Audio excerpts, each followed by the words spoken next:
In today's video, I'm going to teach you how to file as self-employed using TurboTax. If you earn income from freelance work, contracting, gig work, or running your own business, this section of TurboTax is where you'll begin entering the details related to that income and your business expenses. I'll walk you through the exact path to find the self-employment area so you can get started smoothly. Begin by signing into your TurboTax account and opening your current tax return. Once you're on the main dashboard, look toward the top navigation menu and find the Income section. Move your cursor over Income to open the menu options. This is the area where TurboTax organizes the different types of money you earned during the year, including wages, investments, and business income. After that, click on Wages and Income Summary. This page gives you an overview of the income categories available in your return. It's basically your central hub for reviewing what you've already added and what still needs attention. If you're self-employed, this is an important screen because it helps you locate the business income section without having to search through every tax topic manually.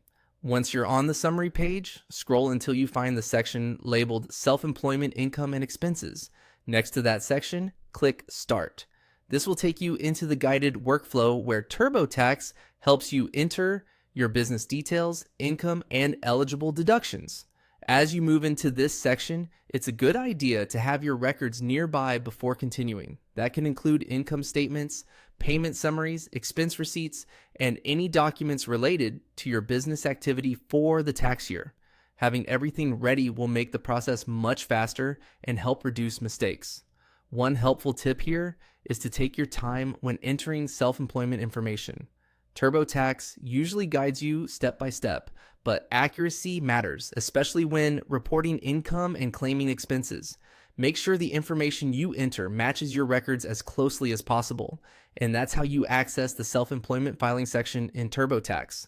From here, you'll be able to continue through the prompts and complete the business portion of your return.